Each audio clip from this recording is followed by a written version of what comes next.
ఏంటి మేడం ఏంటి మళ్ళీ మాస్క్ వేసుకొని వచ్చారు ఏంటి అని ఆలోచిస్తున్నారా? ఎస్, ఇప్పుడు మనం మారాల్సిన టైం. మాస్క్ని మనతో పాటు మన లైఫ్లో ఒక పార్ట్ చేసుకోవాల్సిన టైం వచ్చింది. ఓన్లీ కోవిడ్ కోసమే కాకుండా మాస్క్ని ఇంకా ఎన్నిసార్లు ఎక్కడెక్కడ ఎలా వాడాలి అని ఇవాళ మన టాపిక్. నమస్తే, నేను మీ doctor Monitha. Beauty beyond skin and hair, అందానికి అంతరార్థం అందంగా.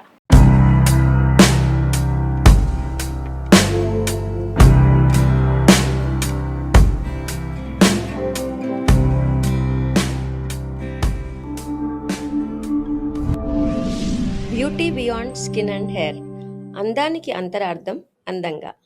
సో ఇటీవల కాలం మళ్ళీ ఇన్ఫ్లుయెన్జా అని అన్ని రకాల జలుబులు, రకరకాల వైరల్ ఇన్ఫ్లెక్షన్స్ ఎక్కువ అవుతున్నాయి, మీరు గమనిస్తున్నారు కదా. అయితే ఇప్పుడు ఏమైంది, ఇప్పటిదాకా కరోనా విషయంలో ఎక్కడ మనకు వచ్చేస్తుందో అని మనం మాస్కులు పెట్టుకున్నాం కదా. 10 మందిలో వెళ్ళినప్పుడు ఎక్కడికి వెళ్ళినా వెళ్ళకపోయినా.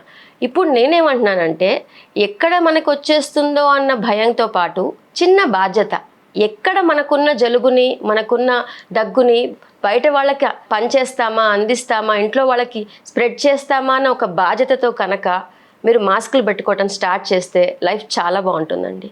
నాకు కాఫ్ వచ్చింది, కోల్డ్ వచ్చింది.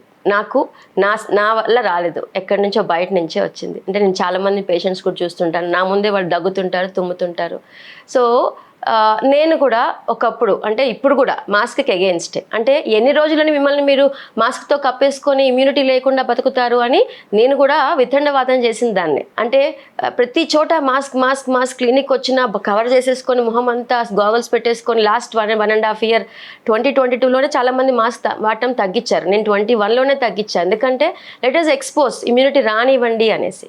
కానీ ఇప్పుడు మాస్క్ గురించి ఎందుకు మాట్లాడుతున్నాను అంటే, డోంట్ స్ప్రెడ్ ద డిసీజ్. మిమ్మల్ని మీరు కాపాడుకోవడానికి స్వార్థం ఉంది కాబట్టి వేసుకున్నారు. కానీ ఇటీవల కాలంలో నాకు జలుబు వచ్చింది, దగ్గు వచ్చింది, కానీ ఫంక్షన్కి వెళ్ళాల్సి వచ్చింది, ఒక పార్టీకి వెళ్ళాల్సి వచ్చింది. ఆ పార్టీలో నేను రాకపోతే హర్ట్ అవుతారు. ఖచ్చితంగా మనం వెళ్ళాలి, కొన్ని పార్టీస్, కొన్ని ఫంక్షన్స్కి వెళ్ళాలి, వాళ్ళని హర్ట్ చేయకూడదు. కానీ జలుబు దగ్గు కారణమే వెళ్ళకుండా ఉండాలా అని ఆలోచించి మాస్క్ వేసుకొని వెళ్ళా. మాస్క్ వేసుకొని మ్యాక్సిమం అట్లీస్ట్ ఫుడ్ తింటున్నప్పుడు ఒక ఫోటోల కోసం తీసేసి మళ్ళీ నేను మాస్క్ వేసుకొని నా వరకు నేను నా బాధ్యతని నిలబెట్టుకున్నా. నాకు ఎప్పుడైనా కాఫ్ వచ్చినా, కోల్డ్ వచ్చినా క్లినిక్లో ఆల్రెడీ నేను పేషెంట్స్కి దూరంగానే ఉన్నా కూడా మాస్క్ వేసుకొనే కూర్చుంటా. అయితే ఈ మాస్క్ని కేవలం ఇన్ఫెక్షన్స్ అప్పుడైనా, ఇంకెప్పుడు వాడచ్చు అన్న పాయింట్కి వస్తే, yes, as a skin doctor నేను చికెన్ పాక్స్ని బాగా రెగ్యులర్గా చూస్తుంటాను. ఈ chicken pox virus spreads through your nasal, మళ్ళీ కూడా నాజల్ సెక్రీషన్స్ నుంచి వస్తాయి బయటికి. సో అందుకని మెయిన్గా చికెన్ పాక్స్ వచ్చిన వాళ్ళు ఎవరిని కలవద్దని చెప్తారు. కానీ నా దగ్గరకు వచ్చేదాన్ని పాపం యంగ్స్టర్స్, బ్యాచిలర్స్ వస్తారు, మేడం నేను ఇంటికి వెళ్ళిపోవచ్చా, ఊరికి వెళ్ళిపోవాలి అని అంటారు. వెళ్ళమ్మా, బట్ మాస్క్ వేసుకో. ప్రెగ్నెంట్ లేడీస్కి, చిన్నపిల్లలకి దూరంగా ఉండు, చంటి పిల్లలకి మాస్క్ వేసుకొని తిరుగు.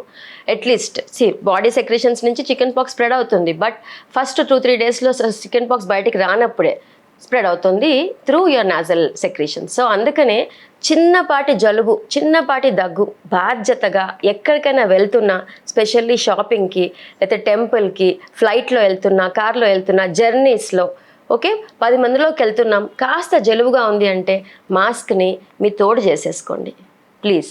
ఈ విషయం నేను 4 ఏళ్ల క్రితం కోవిడ్ వచ్చినప్పుడు 2020లో మన సుమన్ టీవీలో వీడియో మాట్లాడినప్పుడు జపనీస్, చైనీస్ వాళ్ళ గురించి మాట్లాడాను. నా కూతురు నోబితా అందరికి తెలుసు కదా, నోబితా షిన్షాన్ ఇవన్నీ బాగా చూస్తుంది. తను అప్పుడు చెప్పిందనమాట, నాకు ఏం చెప్పిందంటే, వాళ్ళకి కనుక జలుబు వస్తే పిల్లలకి, ఇవాళ స్కూల్కి వెళ్ళొద్దమ్మా జలుబు వస్తుంది కదా నోబితా అని అంటే, లేదమ్మా నేను మాస్క్ వేసుకొని వెళ్తా, ఎగ్జామ్ మిస్ అవ్వద్దు, క్లాస్ ప్రిపరేషన్ ఉంది అని చెప్తాడంట నోబితా. అప్పుడు అంది నాకు, అమ్మ మనకి మాస్క్ ఇప్పుడు అలవాటు చేసుకోవాలి, కానీ వాళ్ళైతే జలుబు రాగానే స్కూల్కి వెళ్ళాలన్నా ఖచ్చితంగా మాస్క్ వేసుకొని, ఆఫీస్కి వెళ్ళాలన్నా మాస్క్ వేసుకొని వాళ్ళు ఆఫీస్కి, స్కూల్కి వెళ్తారంట. అంటే మాస్క్ వాళ్ళకి ఎప్పటి నుంచో ఉంది వాళ్ళ లైఫ్లోనే. మన లైఫ్లో కూడా మాస్క్ని పార్ట్ చేద్దాం. And as a skin specialist, ఎక్కువ చల్లగాలికి వెళ్తున్నా, ఎక్కువ వేడి గాలికి వెళ్తున్నా, ఎండాకాలం ఇప్పుడు మనకి మాస్క్ వేసుకొని తిరగండి. ఎందుకంటే దాంతో స్కిన్ చాలా ఎక్స్ట్రీమ్ టెంపరేచర్ చేంజెస్కి స్కిన్ చాలా పాడవుతుంది. కాబట్టి మాస్క్ అక్కడ కూడా రక్షణ కవచంగా పనికొస్తుంది. అండ్ తర్వాత చెప్పా కదా, గుంపులో ఉన్నప్పుడు, హాస్పిటల్స్లోకి వెళ్తున్నప్పుడు, ఓకే, అంటే అక్కడి నుంచి తీసుకుంటాం నో డౌట్, బట్ మనకుంటే కనుక చాలా నోసోకమియల్ ఇన్ఫెక్షన్స్ అంటామండి. ఈ మధ్య కాలంలో ఇన్ఫ్లుయెన్జా వైరస్, మళ్ళీ వైరల్ ఇన్ఫెక్షన్స్, వైరల్ ఇన్ఫ్లమేషన్స్ బాగా పెరుగుతున్నాయి. కానీ మాస్క్ వాడకం నాకు ఎక్కడా కనిపించట్లేదు. సో మామూలుగా కూడా ప్రెగ్నెంట్ లేడీస్ని కలుస్తున్నా, చంటి పిల్లల్ని కలుస్తున్నా, మీకు ఏమైనా ఇన్ఫెక్షన్స్ ఉన్నా ఉండకపోయినా బాధ్యతగా మాస్క్ వేసుకుందాం. అండ్ ప్రెగ్నెంట్ లేడీస్ మీరు కూడా ఎక్కడికి వెళ్తున్నా, ఎందుకండి మీ ఇమ్యూనిటీ లోగా ఉంటుంది, ఎక్కడికి వెళ్తున్నా మనం ఇన్ఫెక్షన్ని తీసుకొని వెళ్తున్న వాళ్ళం అవుతాం, తెచ్చుకుంటాం కూడా. So mask and hand sanitiser కొంతవరకు ఒకటే చెప్తున్నానండి. మళ్ళీ కరోనా వచ్చేసింది, మళ్ళీ ఇదేంటబ్బా కర్మ అని భయపడమని చెప్పట్లేదు, కానీ బాధ్యతగా ఉండండి అని మాత్రమే చెప్తున్నా. మాస్క్ కొత్త మార్పు మన లైఫ్లో ఒక పార్ట్ కావాలి. సర్వే జనా సుఖినో భవంతు, లోకా సమస్త సుఖినో భవంతు.